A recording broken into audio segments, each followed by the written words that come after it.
কবিতা পাঠের সময় এখন। সাধারণভাবে আমরা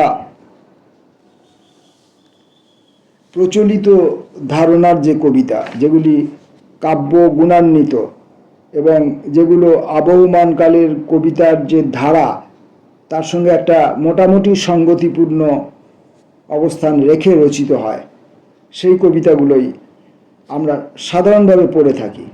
কিন্তু মাঝে মধ্যে আমাদের উল্লম্ফনেরও প্রয়োজন হয় এবং সেই ক্ষেত্রে আমরা বিভিন্ন সময়ের বিভিন্ন কবির পরীক্ষা নিরীক্ষামূলক যে সমস্ত লেখালেখি, সেগুলোকেও আমরা দেখে থাকি, পড়ে থাকি, বোঝবার চেষ্টা করে থাকি। অন্তত কান দিয়ে আমাদের শ্রুতির ভেতরে, আমাদের অভ্যাসের ভেতরে সেগুলোকে সঞ্চারিত করার চেষ্টা করি, যাতে এই যে পরীক্ষা নিরীক্ষামূলক এই যে লেখালেখি, আমাদের লেখালেখিকে আরেকটু আধুনিকতর করে তুলতে পারে।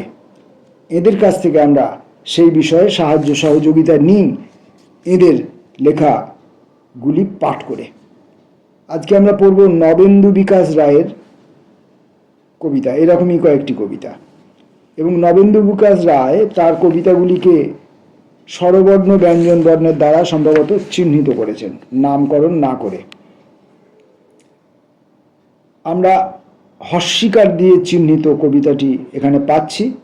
হস্যিকার, ওকার এবং ঔকার, এই তিনটি স্বরবর্ণের দ্বারা চিহ্নিত কবিতাগুলি আমরা এখানে পাচ্ছি। অন্যান্য নিশ্চয়ই আরও অন্যান্য স্বরবর্ণ ব্যঞ্জন বর্ণের দ্বারা চিহ্নিত তার কবিতা আছে, সেগুলো আমরা যখন সংগ্রহ করতে পারবো তখন আমরা পড়ব। আজকে আমরা হস্যিকার দ্বারা চিহ্নিত নবেন্দু বিকাশ রায়ের কবিতা পড়ব। মৌসুমে বারান্দা লেগে আছে, বারান্দা লেগে আছে মৌসুমের গালে, ডোরাকাটা স্কার্টদের লং মার্চ লেগে আছে। বুঝুন কিভাবে বক্তব্যকে, অনুভবকে, অনুভূতিকে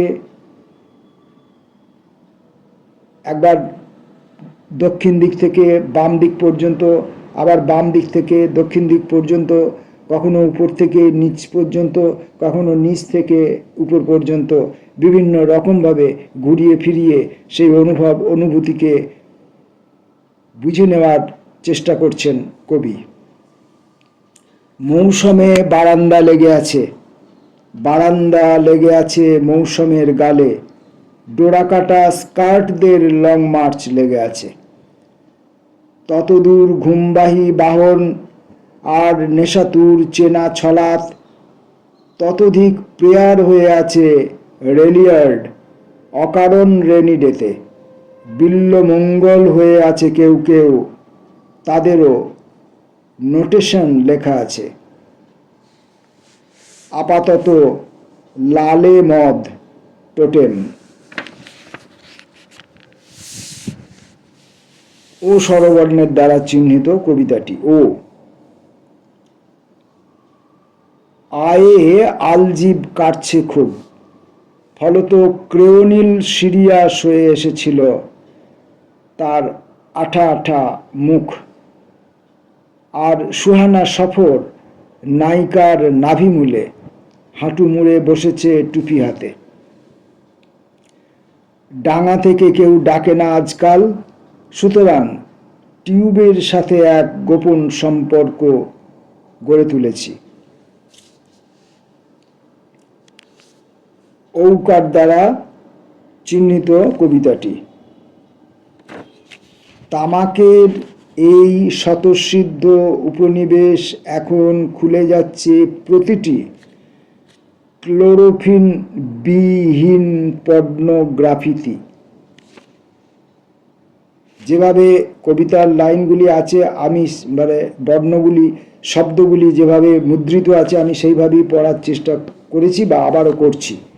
তামাকের এই স্বতঃসিদ্ধ উপনিবেশ এখন খুলে যাচ্ছে প্রতিটি ক্লোরোফিল বিহীন পর্নোগ্রাফিতে। বর্ণহীনতা স্বাভাবিক, আর আঙুলের দারুণ বিভঙ্গে ওফেলিয়ার ফ্লাইং কিস। অসুখ নামছে মিসচিফে। ওদিকে টেলিফোনে কথা হয়েছিল এইরূপ: 1 হ্যালো, 2 নীরবতা, 3 মারিজুয়ানা। আমাদের তৃষ্ণার গলায় মায়ের চিতাকাঠের আগুন। সব ধোঁয়া এদিকে রোমের পথ ধরে ফেলে সচেতনভাবে, আর আমরা প্রত্যাখ্যাত লিঙ্গ সোজা ও দৃঢ় করতে করতে দেখতে পাই মোবাইলে নিউ মেসেজ রিসিভড। বাকি সব অরচিত থেকে যায়। অন্তত তাদের সে অধিকার থাকবে।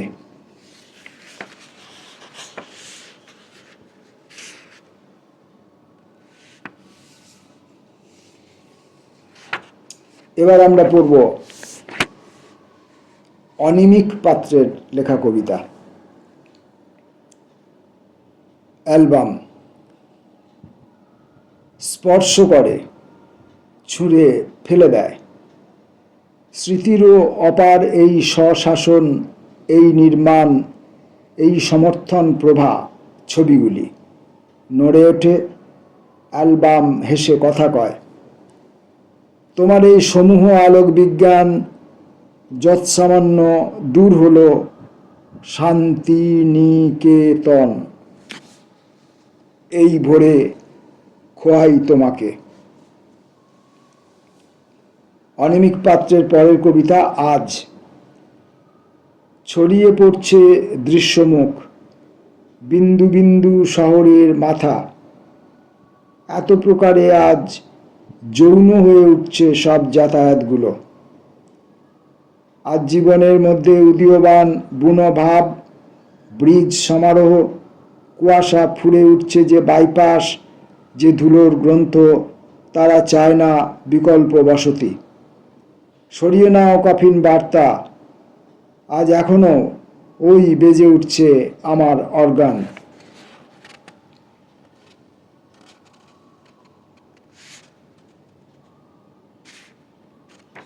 পড়লাম অনিমিক পাত্রের লেখা দুটি কবিতা।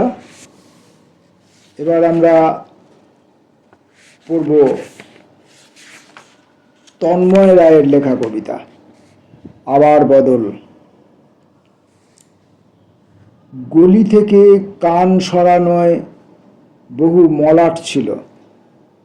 কখনো পায়ে বোতলে ঝঞ্ঝাট, আড়ালটুকুতে আমাদের পাতা। এই গলিতে ঢাকনা পড়বে আমার জন্যে। এবার সিলিংটা অনেক উঁচু। তরল রেখা। ভালো চালেরা কপাট খোলার আগেই ঘুমের বাইরে ঘুমে গান থাকলো। ভালো চালেরা কপাট খোলার আগেই ঘুমের বাইরে ঘুমে গান থাকলো। চোখ জ্বলার সমান ভোর, রাত জুড়ে শুধু নোংরা লিখেছে শরীর। ছায়াতে এইসব আঙুল নিজের চেনাটাকে ঝালিয়ে নেওয়া। এইভাবে নতুন বাকৃতির প্রচলন, নতুন শব্দের ব্যবহার, যে প্রচলিত যে ধারণা তাকে ভেঙে ফেলে নতুন কিছু করার চেষ্টা। নতুন কিছু করার চেষ্টা করতে গেলেই এক্সপেরিমেন্ট, সবসময় সব এক্সপেরিমেন্ট যে একদম সফল হয়, নতুন একটি পদার্থ, নতুন একটি যন্ত্রকে আবিষ্কার করে উঠতে পারে, নতুন একটি তত্ত্বকে আবিষ্কার করে উঠতে পারে, এমন হয় না। কিন্তু নতুনকে আবিষ্কার করতে গেলে ভেঙে ফেলা এবং নতুন পথে যাত্রা শুরু করা অনিবার্য। ফলে এই যে নতুন কিছু করার এই যে প্রবণতা, এই যে নতুন ভাষা, নতুন ছন্দ, নতুন দৃষ্টি এবং পুরনো ধ্যান ধারণাকে, কবিতা সম্পর্কে যে আইডিয়াকে, প্রচলিত ধারণাকে ভেঙে ফেলার যে চেষ্টা, এটাকে স্বাগত জানাতে হবে। তবে কিনা আমাদের কবিতা আগামী দিনে আরও আরও আরও আরও নতুনভাবে সমৃদ্ধ হবে এবং আমাদের ভাষা পরিণত হবে। আপনি আজ থেকে 1000 বছর আগে লেখা বাংলা ভাষা আর আজকের যে প্রচলিত যে কবিতা, আমি পরীক্ষা নিরীক্ষামূলক এই কবিতাগুলোর কথা বলছি না, প্রচলিত যে কবিতাগুলো সেগুলোর আজকের লেখা আর ওই 1000 বছরের আগের কবির লেখা কবিতার তুলনা করে দেখুন, ভাষায়, শব্দে, দৃষ্টিভঙ্গিতে, কন্টেন্টে সম্পূর্ণ পরিবর্তন ঘটে গেছে। এই পরিবর্তনটা কিন্তু ওই পুরনোকে ভেঙে নতুন কিছু করবার যে চেষ্টা মানুষের চরিত্রের মধ্যে আছে তার জন্যই হয়েছে। আর সেই জন্যেই এই পরীক্ষা নিরীক্ষামূলক লেখালেখি যাঁরা করেন তাদের এই কাজকে আমরা নতমস্তকে স্বীকার করি। নমস্কার।